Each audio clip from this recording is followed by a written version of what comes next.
ಮನೆಯೇ ಮೊದಲ ಪಾಠಶಾಲೆ ಎಂಬಂತೆ ಮನೆಯಲ್ಲಿ ಮಾಡುವ ಪ್ರತಿಯೊಂದು ಕೆಲಸ ಕಾರ್ಯಗಳು ಮನೆಯ ಹೊರಗಡೆಯೂ ಸಹ ಪ್ರತಿಬಿಂಬಿಸುತ್ತದೆ. ಹಾಗಾಗಿ ಮನೆಯಲ್ಲಿ ಮಾಡುವ ಒಳ್ಳೆಯ ಕೆಲಸಗಳು ನಮ್ಮ ಮುಂದಿನ ಜೀವನಕ್ಕೂ ತಳಪಾಯ. ಪ್ರತಿಯೊಬ್ಬರ ಮನೆಯಲ್ಲೂ ಪ್ರತಿದಿನವೂ ದೇವರಿಗೆ ತಪ್ಪದೆ ನಿತ್ಯ ಪೂಜೆಯನ್ನು ಮಾಡುತ್ತೇವೆ. ಪ್ರತಿದಿನ ಬೆಳಿಗ್ಗೆ ಬೇಗ ಎದ್ದು ದೇವರಿಗೆ ಪೂಜೆ ಮಾಡುವುದರಿಂದ ಮನೆಯ ವಾತಾವರಣವೇ ಬದಲಾಗುತ್ತದೆ. ಅಂದರೆ ನಮ್ಮ ಮನಸ್ಸು ಏಕಾಗ್ರತೆ, ಶಾಂತಿ, ನೆಮ್ಮದಿಯಿಂದ ಇರುತ್ತದೆ. ಮನೆಯಲ್ಲಿ ಪ್ರತಿಯೊಬ್ಬರಿಗೂ ಸಕಾರಾತ್ಮಕ ಯೋಚನೆಗಳು ಬರುತ್ತದೆ. ಇದರಿಂದ ನಮಗೆ ದಿನಪೂರ್ತಿ ಒಳ್ಳೆಯ ಆಲೋಚನೆ, ಯಾವುದೇ ಕಷ್ಟಗಳು ಬಂದರೂ ಅದನ್ನು ಎದುರಿಸುವ ಶಕ್ತಿಯು ನಮಗೆ ಬರುತ್ತದೆ. ಹಾಗಾಗಿ ನಿತ್ಯ ಪೂಜೆ ಮಾಡುವಾಗ ಈ ಕೆಲವೊಂದು ಅಂಶಗಳನ್ನು ಗಮನಿಸಿ ಪೂಜೆ ಮಾಡಿದರೆ ಉತ್ತಮ. ಪೂಜೆ ಮಾಡುವಾಗ ಈ ತಪ್ಪುಗಳನ್ನು ಮಾಡಿದರೆ ಪೂಜೆಯ ಫಲ ಸಿಗುವುದಿಲ್ಲ. ಪ್ರತಿದಿನ ದೇವರ ಪೂಜೆ ಮಾಡುವಾಗ ಈ ಸಣ್ಣ ಪುಟ್ಟ ಬದಲಾವಣೆಗಳನ್ನು ಮಾಡಿಕೊಂಡರೆ ನೀವು ಮಾಡಿದ ಪೂಜೆಗೆ ಸಂಪೂರ್ಣ ಫಲ ಪ್ರಾಪ್ತಿಯಾಗುತ್ತದೆ. ಪ್ರತಿದಿನ ಬೆಳಿಗ್ಗೆ ಸ್ನಾನ ಮಾಡಿ ಹಣೆಗೆ ಕುಂಕುಮ ಇಡದೆ ದೇವರ ಮನೆಗೆ ಕಾಲಿಡಬಾರದು. ಹಣೆಯಲ್ಲಿ ಗಂಗೆಯ ವಾಸವಿರುತ್ತದೆಯಂತೆ. ಹಣೆಗೆ ಕುಂಕುಮ ಇಟ್ಟರೆ ಗಂಗೆಯನ್ನೇ ತಲೆಯಲ್ಲಿ ಧರಿಸಿದ ಶ್ರೇಷ್ಠ ಫಲ ಪ್ರಾಪ್ತಿಯಾಗುತ್ತದೆ. ಹಾಗೂ ಹಣೆಯಲ್ಲಿ ಕುಂಕುಮವಿದ್ದರೆ ಮುಖದ ಕಳೆಯೂ ಕೂಡ ದೈವಿಕತೆಯಿಂದ ಕೂಡಿರುತ್ತದೆ. ಪೂಜೆಯ ಸಮಯದಲ್ಲಿ ಯಾವಾಗಲೂ ಸ್ವಚ್ಛವಾದ ಮಡಿ ವಸ್ತ್ರವನ್ನೇ ಧರಿಸಬೇಕು. ಹರಿದು ಹೋಗಿರುವ, ತೊಳೆಯದೇ ಇರುವ, ಸುಟ್ಟು ಹೋದ ವಸ್ತ್ರಗಳನ್ನು ಅಪ್ಪಿತಪ್ಪಿಯೂ ಧರಿಸಿ ಪೂಜೆಗೆ ಕೂರಬಾರದು. ಹಾಗೆಯೇ ಕಪ್ಪು ಬಣ್ಣದ ವಸ್ತ್ರಗಳನ್ನು ಧರಿಸಿ ಪೂಜೆ ಮಾಡುವುದು ಕೂಡ ಶುಭವಲ್ಲ. ದೇವರ ಮುಂದೆ ದೀಪಗಳನ್ನು ಬೆಳಗಿಸಿದ ನಂತರವೇ ಪೂಜೆಯನ್ನು ಆರಂಭಿಸಬೇಕು. ಪ್ರತಿನಿತ್ಯ ದೇವರ ಪೂಜೆ ಮಾಡುವಾಗ ದೇವರ ಕೋಣೆಯಲ್ಲಿ ರಂಗೋಲಿ ಇರಲೇಬೇಕು.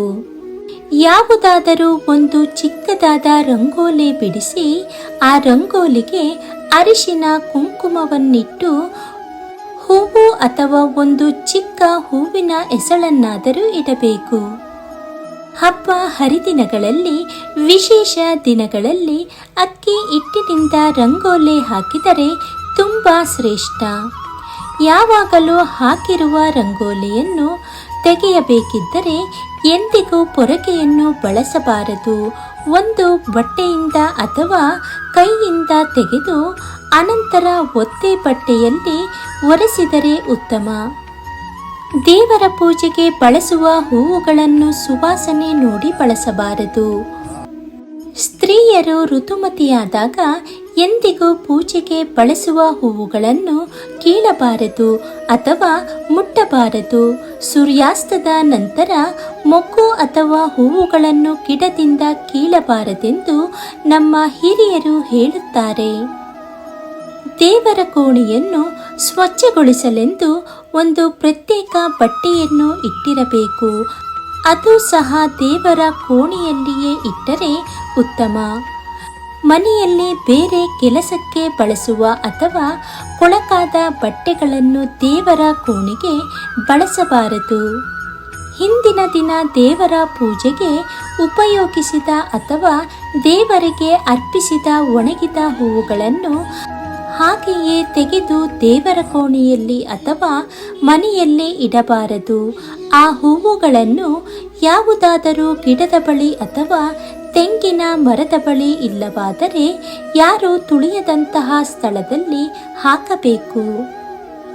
ಪ್ರತಿಯೊಬ್ಬರಿಗೂ ದೊಡ್ಡ ದೊಡ್ಡ ಆಡಂಬರದ ಪೂಜೆ ಮಾಡಲು ಸಾಧ್ಯವಿಲ್ಲ. ದೇವರಿಗೆ ನಾವು ತೋರಿಸುವ ಶ್ರದ್ಧಾ ಭಕ್ತಿಯೇ ಎಲ್ಲ ಪೂಜೆಗೂ ಸಮವೆಂದು ಹೇಳಬಹುದು. ಹಾಗಾಗಿ ನಿಷ್ಠೆಯಿಂದ ಭಗವಂತನನ್ನು ಪ್ರಾರ್ಥಿಸಿ ತುಪ್ಪದ ದೀಪವನ್ನು ಹಚ್ಚಿ ಭಕ್ತಿಯಿಂದ ನಮಸ್ಕರಿಸಿ ಬೇಡಿಕೊಂಡರೂ ಪೂಜೆಯ ಫಲ ಪ್ರಾಪ್ತಿಯಾಗುತ್ತದೆ. ಈ ರೀತಿ ನಿಮ್ಮ ದಿನನಿತ್ಯದ ಪೂಜೆಯಲ್ಲಿ ಸಣ್ಣ ಪುಟ್ಟ ಬದಲಾವಣೆಗಳನ್ನು ಮಾಡಿಕೊಂಡರೆ ವಿದ್ಯಾರ್ಥಿಗಳಿಗೆ ಏಕಾಗ್ರತೆ ಜೊತೆಗೆ ವಿದ್ಯೆಯಲ್ಲಿ ಪ್ರಗತಿ, ಸ್ತ್ರೀಯರಿಗೆ ಆರೋಗ್ಯ ವೃದ್ಧಿ, ಮನೆಯ ಸದಸ್ಯರಿಗೆ ಕೆಲಸ ಕಾರ್ಯದಲ್ಲಿ ಏಳಿಗೆ ಹಾಗೂ ಪೂಜೆ ಮಾಡಿದವರಿಗೂ ಮನೆಯ ಸದಸ್ಯರಿಗೂ ಆ ಮನೆಗೂ ದೈವಿ ಕಳೆ ಬರುತ್ತದೆ. ದೇವರ ಪೂಜೆಯನ್ನು ಕೇವಲ ಸ್ತ್ರೀಯರಷ್ಟೇ ಅಲ್ಲದೆ ಮನೆಯ ಸದಸ್ಯರಾದ ಮಕ್ಕಳು, ಪುರುಷರು ಮಾಡಿದರೂ ಫಲ ಸಿಗುತ್ತದೆ. ಇನ್ನು ಕೆಲವು ಕಡೆ ಪುರುಷರೊಂದೇ ಪೂಜೆ ಮಾಡುವ ಪದ್ಧತಿಯೂ ಇದೆ. ಹಾಗೆಯೇ ಹೆಣ್ಣು ಮಕ್ಕಳು ಕೂಡ ಪೂಜೆ ಮಾಡುವ ಪದ್ಧತಿಯೂ ಹೆಚ್ಚಾಗಿದೆ. ಇದಕ್ಕೆ ಕಾರಣ ನಮ್ಮ ಪರಂಪರೆಯಲ್ಲಿ ಹೆಣ್ಣು ಮಕ್ಕಳಿಗೆ ಹೆಚ್ಚು ಆದ್ಯತೆ, ಪ್ರಾಮುಖ್ಯತೆ ನೀಡುತ್ತೇವೆ. ಏಕೆಂದರೆ ಹೆಣ್ಣು ಲಕ್ಷ್ಮೀ ದೇವಿಯ ಸ್ವರೂಪ, ಹೆಣ್ಣು ಮನೆಯ ಕಣ್ಣು ಎಂದು ಹೇಳುತ್ತಾರೆ. ಆಕೆ ಶ್ರದ್ಧಾ ಭಕ್ತಿಯಿಂದ ಮಾಡುವ ಪೂಜೆಯು ಶ್ರೇಷ್ಠ ಹಾಗೂ ಶೀಘ್ರ ಫಲ ಕೊಡುತ್ತದೆ. ಇದರಿಂದ ಮನೆಯಲ್ಲಿ ಸಕಾರಾತ್ಮಕ ಭಾವನೆಯಿಂದ ಸುಖ, ಶಾಂತಿ, ನೆಮ್ಮದಿ ನೆಲೆಸುತ್ತದೆ. ಹಾಗಾಗಿ ನಿಮ್ಮ ಕುಟುಂಬದಲ್ಲಿ ಬೆಳೆಸಿಕೊಂಡು ಬಂದಿರುವ ಪದ್ಧತಿ ಅಥವಾ ನಿಮ್ಮ ಶಕ್ತಿಗೆ ಅನುಸಾರವಾಗಿ ಮನೆಯಲ್ಲಿ ಯಾರು ನಿತ್ಯ ಪೂಜೆ ಮಾಡುತ್ತಾರೋ ಅವರೇ ಮುಂದುವರಿಸಿಕೊಂಡು ಬಂದರೆ ಉತ್ತಮ.